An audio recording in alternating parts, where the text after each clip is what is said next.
नमस्कार दोस्तों, upgrade your skill YouTube channel में मैं आशीष कुमार आपका स्वागत करता हूं। आशा करता हूं आप सब स्वस्थ होंगे और अच्छे होंगे। तो आज के क्लास में हम पढ़ेंगे दोस्तों केमिस्ट्री का एमसीक्यू, जिसके अंतर्गत हम पढ़ेंगे पदार्थ। तो बिना लेट किए आज का क्लास स्टार्ट करते हैं। प्रश्न पहला रहा, निम्नलिखित में से किसके अणुओं के बीच आकर्षण बल अधिकतम होता है? तो ऑप्शन ए द्रव्य, option B gas, option C plasma और ऑप्शन डी ठोस। तो पहला का आंसर हो जाएगा दोस्तों ठोस, जिनके अणुओं के बीच आकर्षण बल अधिकतम होता है। ठीक है, ठोसों के अणुओं के बीच आकर्षण बल अधिकतम होता है। आगे बढ़ते हैं। ठोस पदार्थ की एक ऐसी अवस्था है जिसकी पहचान पदार्थ की संरचनात्मक दृढ़ता और विकृति, आकार, आयतन और स्वरूप में परिवर्तन के प्रति प्रत्यक्ष विरोध के गुण के आधार पर की जाती है। ठोस पदार्थों में उच्च यंग मापांक, अनुरूपता मापांक होते हैं। ठीक है, याद रखेंगे, ये सब भी इंपॉर्टेंट होता है। ठोस के अणुओं के बीच आकर्षण बल अधिकतम होता है। द्रव के अणुओं के बीच आकर्षण बल ठोस के अणुओं से कम तथा गैस के अणुओं के आकर्षण बल सबसे कम होता है। तो ये भी इंपॉर्टेंट होता है। आगे बढ़ते हैं। अगला क्वेश्चन, प्रश्न 2 रहा, पदार्थ के संदर्भ में निम्न में से कौन सा कथन सही नहीं है? ठीक है, पदार्थ के संदर्भ में निम्न में से कौन सा कथन सही नहीं है? ऑप्शन ए, पदार्थ के कणों के बीच कोई आकर्षण बल नहीं होता। ऑप्शन बी, पदार्थ के कण द्रव और वायु में सतत स्थानांतरित होते हैं। ठीक है, ऑप्शन सी, पदार्थ के कणों से बना होता है, पदार्थ कणों से बना होता है। और ऑप्शन डी, पदार्थ के कणों के बीच अंतर होता है। तो 2 का आंसर हो जाएगा दोस्तों, इसमें कौन सा कथन सही नहीं है करके पूछा है। तो पहला ही है जो पदार्थ के कणों के बीच कोई आकर्षण बल नहीं होता है, चूंकि पीछे पढ़े हैं कि आकर्षण बल होता है। चूंकि ये कथन गलत है, इसलिए इस ऑप्शन के हिसाब से यही सही हो जाएगा। तो कुछ डेफिनेशन जान लेते हैं। जैसे पदार्थ के संदर्भ में निम्नलिखित कथन सत्य है। पदार्थ के कणों के बीच आकर्षण बल कार्य करता है। ठीक है, ऊपर कहा था नहीं करता है, इसलिए गलत हो गया। ठीक है, जिसमें वे एक दूसरे से बंधे होते हैं। पदार्थ के कण द्रव और वायु में सतत स्थानांतरित होते हैं, चूंकि सही है। पदार्थ कणों से बना होता है। ठीक है, पदार्थ के कणों के बीच अंतर होता है। आगे बढ़ते हैं। प्रश्न 3, ठोस के कणों के संदर्भ में निम्न में से क्या सही है? ठीक है, ठोस के कणों के संदर्भ में निम्न में से क्या सही है?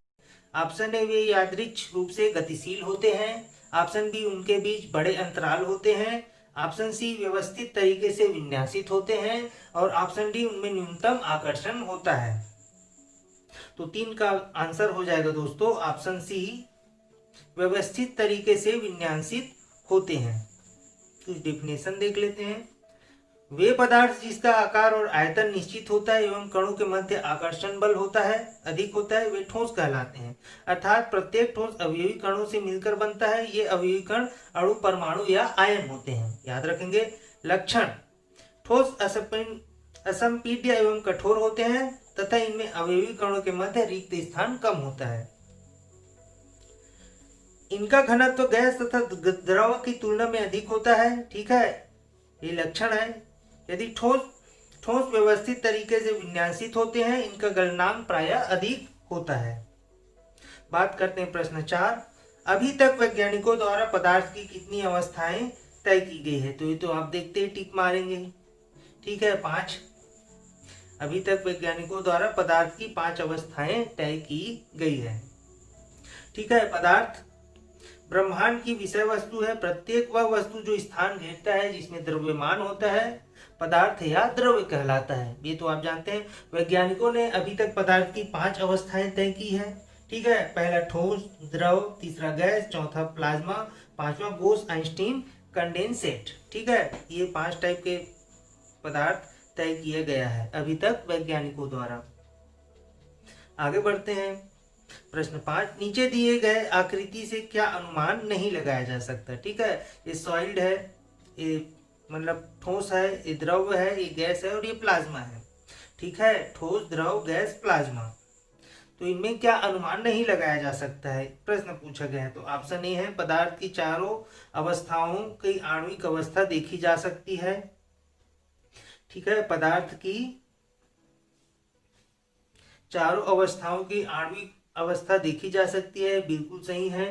ठीक है, यदि बी की बात करें, प्लाज्मा एक तरल पदार्थ है जो शरीर के सभी कोशिकाओं में मौजूद है। चूंकि यही गलत है, चूंकि प्लाज्मा एक तरल पदार्थ है और यह शरीर के सभी भागों में मौजूद नहीं होती दोस्तों, ये केवल हमारे रक्त कोशिकाओं में मौजूद होती है। लाल रक्त सेल में, व्हाइट रक्त सेल में और प्लेटलेट्स में ही केवल प्लाज्मा पाया जाता है। ठीक है, तो यही गलत है, क्योंकि कौन सा सही नहीं है, अनुमान नहीं लगाया जा सकता पूछा है, इसलिए इस प्रश्न का आंसर ऑप्शन बी हो जाएगा। ठीक है, अभी कुछ डेफिनेशन जान लेते हैं प्लाज्मा के बारे में। प्लाज्मा एक तरल पदार्थ है या ठोस द्रव तथा गैस के गुणों से काफी भिन्न होता है, इसलिए इसे पदार्थ की एक भिन्न अवस्था या चौथी अवस्था माना जाता है। प्लाज्मा को प्रदर्शित किया जा सकता है, यह तरल केवल लाल रक्त कोशिकाओं में पाया जाता है, चूंकि बताया। ठीक है, सफेद रक्त कोशिकाओं, बिंबाणु, प्लेटलेट्स में पाया जाता है। प्लाज्मा का काम इन्हें पोषण पहुंचाना है। ठीक है, रक्त वाहिनियों में इनके विसरण में सहायता करना है, जबकि यह पदार्थ शरीर की अन्य सभी कोशिकाओं में नहीं पाया जाता है। आगे बढ़ते हैं, प्रश्न 6, खाली स्थान में विसरण अत्यधिक तीव्रता से होती है। ठीक है, तो ऑप्शन ए ठोस, ऑप्शन बी द्रव, ऑप्शन सी गैस और ऑप्शन डी प्लाज्मा। तो इसका आंसर हो जाएगा दोस्तों गैसों में विसरण, ऑप्शन सी, गैसों में विसरण अत्यधिक तीव्रता से होती है। ठीक, पदार्थ की 3 अवस्थाएं ठोस, द्रव, गैस में गैस पदार्थ की वह भौतिक अवस्था है जिसका आकार व आयतन दोनों अनिश्चित होता है। गैसों में विसरण अत्यधिक तीव्रता से होता है। ठीक है, क्योंकि गैस के अणुओं का आकर्षण एवं प्रकर्षण नहीं होता है। आगे बढ़ते हैं, प्रश्न 7, यदि अमोनिया गैस है तो कपूर क्या है। ठीक है, यदि अमोनिया गैस तो कपूर क्या है। तो option A gas, option B ठोस, ऑप्शन सी तरल और ऑप्शन डी अर्ध ठोस। तो इसका आंसर हो जाएगा दोस्तों 7वां का ऑप्शन बी ठोस। ठीक है, कपूर ठोस है। कपूर ठोस अवस्था में पाया जाता है। यह सफेद रंग का मोम की तरह पदार्थ है, इसमें एक तीखी गंध होती है। अमोनिया एक तीक्ष्ण गंध वाला रंगहीन गैस है। यह हवा से हल्का होता है, इसका वाष्पन घनत्व 1.5 है, यह जल में अति विलेय है। ठीक है, आगे बढ़ते हैं, ये रहा कपूर। प्रश्न 8, निम्नलिखित में से कौन सा कथन गलत है।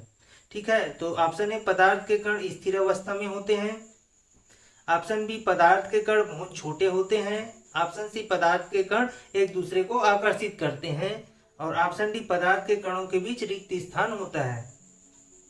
तो 8वां का आंसर हो जाएगा दोस्तों कौन सा कथन गलत है करके पूछा है, तो पदार्थ के कण स्थिर अवस्था में होते हैं, क्योंकि यही गलत है और ऑप्शन के हिसाब से यही सही है। कौन सा कथन गलत है पूछा गया है। ठीक है, बाकी सब सही है। पदार्थ के कण छोटे होते हैं, एक दूसरे को आकर्षित करते हैं और कणों के बीच रिक्त स्थान होता है। ठीक है, इसके कुछ और डेफिनेशन जान लेते हैं। सभी पदार्थ कणों से मिलकर बने होते हैं। पदार्थ के कण अत्यंत सूक्ष्म होते हैं। ठीक है, पदार्थ के कणों के बीच रिक्त स्थान होता है। पदार्थ के कण निरंतर गतिशील होते हैं। पदार्थ के कण एक दूसरे को आकर्षित करते हैं।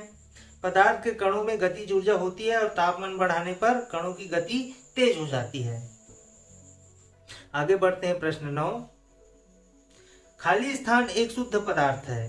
ठीक है, खाली स्थान एक शुद्ध पदार्थ है। ऑप्शन ए चीनी का घोल, option B methane, option C दूध और ऑप्शन डी वायु।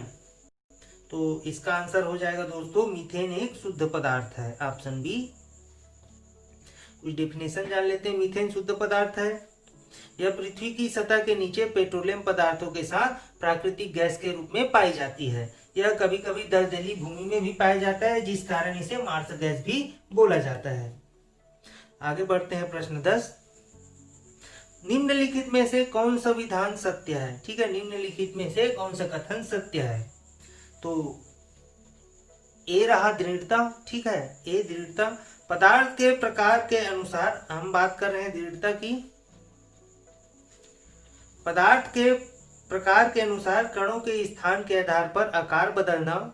उदाहरण के लिए ठोस पदार्थों का निश्चित आकार होता है, जबकि तरल पदार्थ उसके पात्र का आकार प्राप्त करते हैं, और देखा जाए तो गैसों का कोई आकार नहीं होता। ये सब पढ़ के दोस्तों आपको ये लगने लग जाएगा कि ये सही है, क्योंकि यही गलत है। दृढ़ता क्या बताया नहीं है, कुछ और बता रहा है, ठीक है। और बी है, बी दिया है संपीडिता।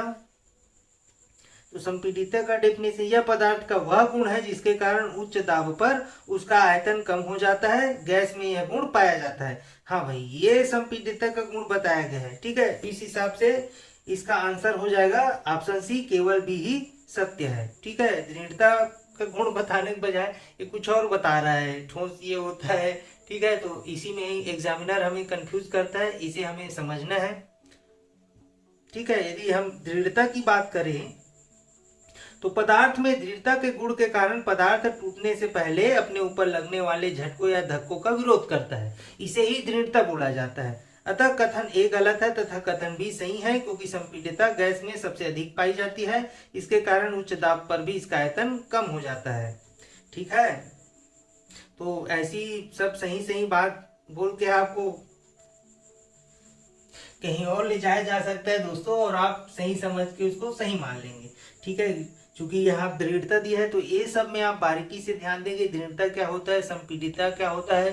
क्योंकि अपने रसायन शास्त्र के टॉपिक में थ्योरी वाले पार्ट में ये सब मैंने बहुत अच्छे से समझाया है। यदि वो वीडियो आप नहीं देखे हैं तो कृपया देखिए, ठीक है। और आपको ये अच्छा लगे हमारा प्रयास तो कृपया चैनल को लाइक और सब्सक्राइब कीजिए। धन्यवाद।